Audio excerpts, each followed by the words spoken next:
Chers élèves, bonjour et bienvenue dans cette vidéo hebdo du samedi. Alors, on vient de clôturer, puisqu'on est le 1er juin, on vient de clôturer la barre mensuelle sur notamment les cryptos et on va voir ce que cette fameuse séance mensuelle nous raconte sur les cycles à moyen long terme, notamment sur le Bitcoin et l'Ethereum, puisque ce sont les deux grandes majeures qui nous drivent un petit peu, ce sont nos boussoles sur les cycles crypto, notamment ce cycle de marché. Et vous allez voir que voilà, il se passe des choses et c'est vraiment très intéressant. Donc je vais débrief là-dessus. J'ai aussi deux grandes choses à vous annoncer.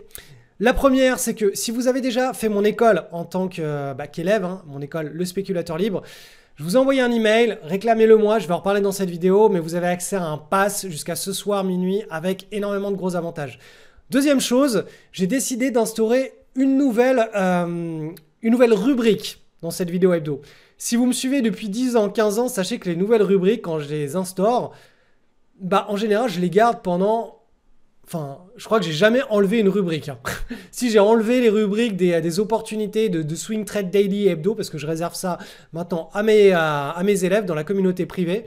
Mais sinon, à chaque fois que j'en ajoute une, j'essaie de la garder aussi longtemps que je peux, entre guillemets, jusqu'à ma mort. C'est dans ma logique de vie, c'est quand je mets une nouvelle routine, il faut que cette routine, je puisse la garder 50 ans, 60 ans, 100 ans, 150 ans, et que je la transmette à mes enfants. Donc c'est un petit peu comme ça que je réfléchis. Je ne dis pas que cette rubrique-là, que je vais instaurer, je vais la garder jusqu'à mes 500 ans, mais c'est un petit peu la logique. Donc, pour qu'elle soit qualitative, l'ajout de cette nouvelle rubrique, ça va dépendre de vous. Vous allez pouvoir chaque semaine me mettre une question dans les commentaires.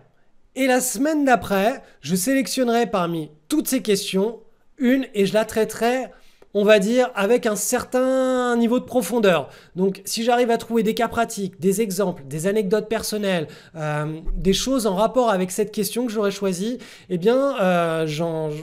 ferai un petit tuto, quelque chose en rapport avec ça dans la vidéo de la semaine d'après. Donc, chaque semaine, dans la vidéo hebdo du samedi, c'est un test que je vais faire. On va voir si c'est une rubrique que je vais pouvoir garder sur le long terme. Ça va dépendre de vous. Mais voilà, à partir de maintenant, dans la zone de commentaires, vous pouvez me demander ce que vous voulez, entre guillemets, et je sélectionnerai chaque semaine une question ou un sujet en rapport avec ce que vous avez écrit et j'essaierai de le traiter avec un petit peu de profondeur la semaine d'après. Donc c'est une rubrique en réalité qui vous est dédiée et voilà. Vous avez le champ libre, vous avez les plumes pour pouvoir écrire dans la zone de commentaires des questions, pas forcément des analyses d'actions ou de crypto parce que je sais pas si ça aura vraiment un gros intérêt. Sauf s'il se passe quelque chose de très fort sur l'action ou la crypto, une grosse news, un événement game changer dans l'industrie ou voilà quelque chose de très fort. Là, éventuellement, je pourrais traiter une analyse dédiée à ça, mais ce ne sera pas systématiquement des analyses de graphes. Donc voilà. Analyse du Bitcoin, donc ça y est, au moment où je tourne cette vidéo, on est le 1er juin, donc on a clôturé la barre mensuelle du mois de mai. Donc le mois de mai, en gros, c'est un mois de consolidation comme tout le mois précédent, le mois d'avril. Donc là, en gros, ça fait même mars, avril, mai, où on est en train d'évoluer dans un tout petit range, mais vous voyez que ce petit range, il a encore beaucoup de potentialité, puisque la vague là qui est en train d'être lancée, c'est une vague qui est censée durer entre 16 et 20 mois, et dont le potentiel de hausse se trouve autour des 400 000 $. Donc on est quand même relativement bas. Si on a un excès d'optimisme, on pourra aller chercher agressivement cette zone. Donc là, le potentiel, il est toujours présent. Donc l'image mentale, positive, marché haussier. Je descends d'une unité de temps. Hebdomadaire, on est sur les ATH, donc c'est normal que ça bloque. Les ATH, c'est une résistance psychologique.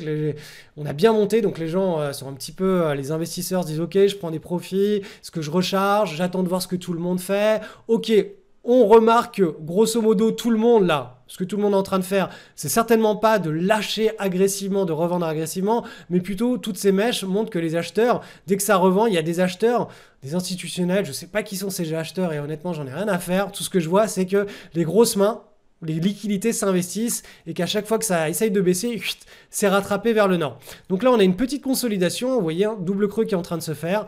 Donc je rappelle, les deux scénarios, c'est que à très court terme, soit on casse les ATH Et là, on a une nouvelle accélération rapide. Soit on consolide, on prend un petit peu plus de temps. On consolide, on va dire, jusqu'au mois d'octobre, ce qui serait vraiment très bien. Donc, on a une marge d'escalier qui est un petit peu plus longue et on casse vers le nord. Donc, ça, c'est l'image mentale que j'ai. Scénario 1, scénario 2. Tant que en mensuel, vous voyez, on aura ce potentiel et cette vague-là qui ne sera pas invalidée, eh bien, en hebdomadaire, scénario 1, scénario 2, l'avenir nous le dira. Je répète ça depuis des semaines et des semaines. Depuis qu'on est sur les ATH, vous pouvez regarder toutes mes vidéos hebdo. Ces deux scénarios sont ceux que j'ai en tête et je vous explique pourquoi je les ai en tête. Je ne suis absolument pas Nostradamus, c'est juste des comportements de psychologie des foules et on ne sait jamais à l'avance si la psychologie va redevenir très agressive à court terme ou pas. Mais par contre, ce qu'on sait, c'est qu'à long terme, on a beaucoup de potentialité. D'où le fait que je privilégie ces deux scénarios plutôt qu'un scénario de retournement de tendance et de baisse. Bien entendu, si on venait à casser une zone de support en hebdomadaire vers le sud, là, mon image mentale changerait. Mais on n'est pas du tout dans ce scénario. Pour le moment, ça pousse. Donc voilà, affaire à suivre. Comme chaque semaine, hein, rendez-vous tous les samedis pour avoir les mises à jour de ces fameuses images mentales. Allez, sur l'Ether, Ethereum, on a clôturé ce mois de mai avec une magnifique chandelle qui a englobé l'ancienne. Donc là, on est quasiment, si on regardait juste du mensuel, on pourrait se dire, ah bah ça y est, cette petite consolidation, on l'a cassé en mensuel, on est revenu clôturer au-dessus.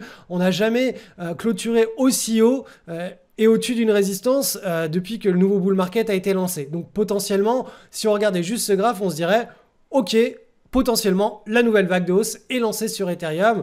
Donc, on va aller regarder quand même ça sur l'unité de temps inférieure. Mais voilà, ça nous dit que ce graphe en mensuel nous dit potentiellement, mais on relance et on a encore toute cette marge de hausse de ce bull market. Donc, le graphe à long terme en mensuel, il est extrêmement positif sur Ethereum. En hebdomadaire, on voit bien là qu'en réalité, c'est un premier creux qui s'est formé. Et c'est très rare de voir ce qu'on appelle des U-shape, là, comme ça. Là. Des trucs où ça fait un creux et puis ça part en ligne droite. C'est extrêmement rare. 90% dans 90% des cas, la psychologie des foules, c'est on prend les profits et ensuite on définit le pivot, la résistance et on stabilise. Et on a une petite partie de ping-pong qui se met en place avec une stabilisation, une contraction de la volatilité. Donc là, très probablement, le scénario que je vois bien se développer, c'est tout simplement qu'au cours du mois de juin, on continue ici à ranger très proche de la zone de résistance, mais on a eu quand même pas mal de volatilité, donc on pourra aller chercher le bas de ce pseudo-triangle qui n'est pas encore formé, c'est moi qui projette. Et ensuite, boum, on break vers le haut. Donc exactement comme sur le Bitcoin, on peut breaker soit à très court terme, soit à moyen terme, mais pour le moment, c'est les scénarios qui sont attendus. Image mentale positive parce que en mensuel, on est au début du bull market et on a encore pas mal de marge de manœuvre. Ce bull market, il peut aller chercher encore du 250% sans qu'on soit vraiment dans des délires à se dire « Ah, le Bitcoin vaudra 10 millions dans 3 ans ». Non, là, on est juste sur « Ok, courbe logarithmique, tranquille ». On a eu un bull market très fort, vague 1, un bull market moins fort, vague 3, un bull market encore moins fort, vague 5, et on est tout au début, on a encore beaucoup d'espace. Donc vraiment, là, on est sur des scénarios qui sont très conservateurs de mon point de vue. Le XRP qui clôture, hop, ici, le mois de mai, toujours dans ce petit range. On voit que la volatilité est extrêmement faible ce mois de mai. Entre le plus haut et le plus bas, et les fluctuations entre l'ouverture et la fermeture de ce mois de mai sont extrêmement faibles. Donc ça, c'est le genre de choses qu'on aime avoir parce que c'est toujours précurseur d'un mouvement d'ampleur. Donc idéalement, si on pouvait avoir encore un mois de juin, un mois de juillet de cet ordre-là, si après on lance vers le nord, ça pourrait être le début de la fin, le début de la fin de l'attente en réalité. Donc voilà, toujours dans cet énorme triangle sur le XRP. Alors je parle du XRP, en réalité il y a d'autres, il y en a beaucoup d'autres, des cryptos qui ont beaucoup de liquidité et qui sont dans ce genre de configuration, mais comme le Ripple, les gens sont très polarisés par rapport à ça. C'est pour ça que j'aime bien en parler dans la vidéo du samedi. Mais honnêtement, moi, j'en ai entre guillemets rien à faire, hein, que ce soit le Ripple ou une autre crypto. Du moment qu'on on a un bull market derrière avec des majeurs qui poussent et qu'ensuite on a des très belles configurations sur des cryptos qui sont liquides, c'est tout ce qu'il me faut. Peu importe le nom, peu importe l'histoire. L'idée, c'est qu'on ait quelque chose de propre et de liquide et qu'on ait un bon cycle porteur. Si derrière, on a en plus un storytelling avec beaucoup de polarisation, donc des gens qui sont très pour, très contre, en général, quand ça part dans un sens, c'est d'autant mieux, c'est d'autant plus fort parce que tous ceux qui étaient pour, ils deviennent encore plus pour. Donc, voilà, ils rechargent à plein ballon et tous ceux qui étaient vraiment très contre, en général, ils se disent « Ah mince, je suis vraiment dans une position très délicate. » Soit ils étaient short, soit ils ont un revirement de situation et ils disent « J'étais complètement à côté de la plaque et je repasse pour. » Donc bref, en fait, ces écarts, ces excès de position, hein, de polarité en termes de psychologie des foules, c'est ce qui permet d'avoir des gros décalages très rapidement sur les graphes. C'est un petit peu l'histoire de GameStop, hein, où il y a des gros fonds, tous les hedge funds qui étaient short sur cette action, les petits porteurs qui ont poussé, et boum, les rachats d'actions, les rachats de short ont propulsé l'action à la hausse. Donc là, on n'est pas du tout sur du short interest sur ce type de classe d'actifs, mais la psychologie des foules, hein, cette polarité, le plus, elle fait opposition et de manière forte. Et en réalité, derrière, si on fait péter le bouchon de champagne, le plus fort le mouvement partira. Donc c'est pour ça que j'aime bien le Ripple, parce qu'il y a, notamment dans les commentaires, il y a autant d'investisseurs qui sont à fond dedans que d'investisseurs qui détestent ça et qui sont contre, tout simplement. Ceci est un message personnel pour tous les anciens, donc tous les élèves qui ont déjà suivi mon école de bourse LSL, le spéculateur libre. Vous le savez, au mois de septembre de cette année, je vais relancer une session, donc session 100% en ligne, de septembre jusqu'au mois de juin. On suit les opportunités, on se forme ensemble, il y a des nouvelles grandes conférences, des lives, il y a énormément de choses qui se mettent en place. Sachez que vous pouvez rejoindre jusqu'à ce soir minuit cette session en tant qu'ancien élève. Si vous n'avez pas reçu l'email avec cette page là, le lien vers cette page, c'est le moment de me le réclamer. Envoyez-moi un email, réclamez-moi ça très vite parce qu'après, il sera plus possible pour vous de rejoindre l'école en tant qu'ancien. Et en tant qu'ancien, vous avez des avantages qui sont massifs. Déjà, vous économisez moins 56% sur le prix public de l'école, mais en plus, vous avez d'entrée de jeu 5 plus 1 module bonus qui vous sont délivrés immédiatement. Vous allez avoir accès aux 5 grandes nouvelles conférences à thème l'année prochaine avec les lives. Vous aurez accès bien entendu au forum LSL 9.0 avec tout le suivi des opportunités le soir, le week-end, les vidéos de suivi, les vidéos de questions-réponses le mercredi. Vous aurez aussi un petit canal de Swing Trading Daily qui sera uniquement réservé aux anciens. Donc là, pareil, vous pouvez parler d'actions, de crypto, etc. Et ça vous permet de revivre juste l'année LSL comme pour la première fois. Donc si vous avez un petit peu lâché l'affaire à cause du marché baissier de 2022-2023, là, vu ce qui se présente, on va en reparler dans la deuxième partie de la vidéo jusqu'à 2026, hein, mi-2026, fin 2026. On est censé être dans un magnifique bull market sur les actions, donc avec beaucoup de très très belles opportunités au cours de tous les prochains trimestres. Et ça, dans l'école, on les trouve et on les surfe. Donc voilà, je vous encourage très fortement à me demander le lien si vous ne l'avez pas reçu, ou sinon à regarder ce qui se passe sur cette page, parce que ce soir à minuit, samedi à minuit, fini, retrait du pass. Allez, petit point sur l'or côté contre de l'euro. On est toujours dans cette magnifique petite séquence de consolidation qui est en train de se construire sous la forme idéalement d'un triangle. Ça peut prendre différentes formes, mais l'idée c'est de comprendre la logique. On a très fortement monté, on a pris 20% en l'espace de quelques semaines depuis cette cassure ici qui était absolument magnifique. C'était Voilà, dans les livres d'analyse technique qui seront écrits dans les prochaines années, je sais pertinemment que cette pattern sera reprise pour dire voilà à quoi ressemble un beau triangle chartiste.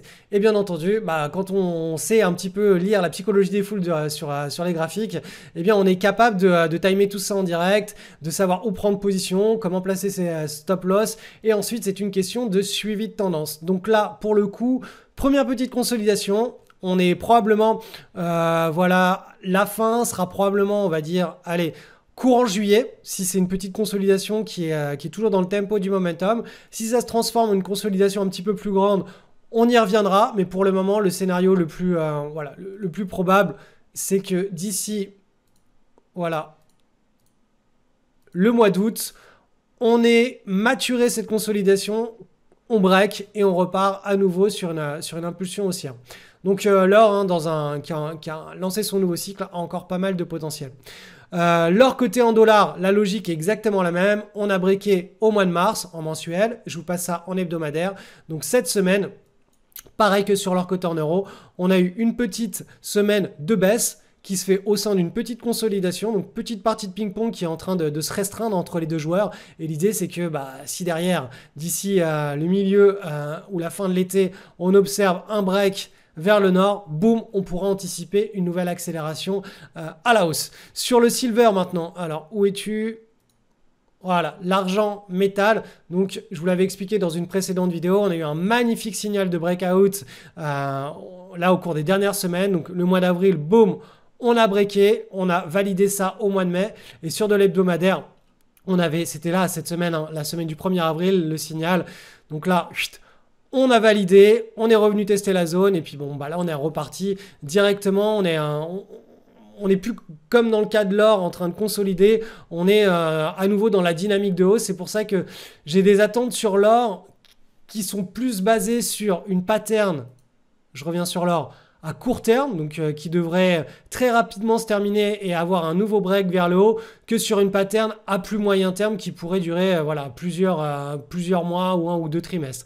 Et ça, c'est un peu basé sur la dynamique que l'or a lancée, donc très forte dynamique, donc en principe petite consolidation. Et le silver, on le voit, lui, il est déjà reparti dans la dynamique, donc il est dans une séquence de rattrapage.